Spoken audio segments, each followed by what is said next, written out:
প্রয়াস এবং প্রচেষ্টায় আমাদের আজকের এই অনুষ্ঠান সম্পর্ক রাখা এটা আমাদের দায়িত্ব, কর্তব্য, তাদেরও দায়িত্ব আপনাদের পাশে। এই জন্য এবং কোন এলাকায় কি ফসল হবে এগুলি দেখার দায়িত্ব। আজকে এখানে 50 টন আলুর বীজ দেবে। একটু দেখেছেন বস্তা 50 টন মানে 50,000 কেজি, 50,000 কেজি। এটা দেবে 500 জনকে। 5,000 প্যাকেট ভেজিটেবলের বীজ দেবে। এটা সবাইকে, যতজন আছে, 500 না 1000 লোক আছে, 5,000 লোক আছে, তার ব্যবস্থা আছে। Huge stock is there.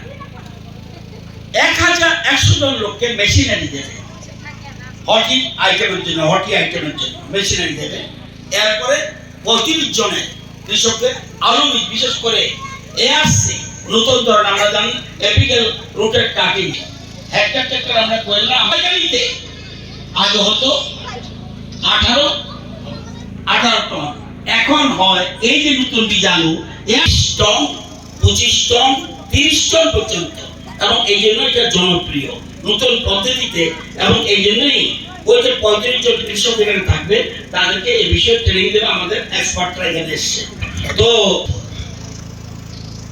স্বয়ম্ভর, নিজের পায়ে দাঁড়। আপনারা ধলাইতে কত মানুষ আপনারা জানেননি? ধলাইতে আপনারা বলেন 4,23,000 মানুষ। কতটুকু চাল লাগবে আপনার বছরে?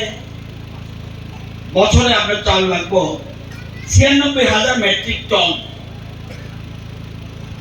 আপনারা উৎপাদন করেননি, আপনারা উৎপাদন করেন 92,000 মেট্রিক টন। কত শর্ট? 4,000 metric ton. তাহলে তো কিছু উপাস থাকুন দরকার। বেশি উৎপাদন করছে সিপাহীজলা, যত মানুষ তাতে বেশি উৎপাদন করছে। গোমতী যত মানুষ এতে বেশি উৎপাদন করছে। আপনারা কয়? তাদেরও শর্ট 4,000 মেট্রিক টন, আপনাদেরও 4,000 মেট্রিক টন। উনকোটি 12,000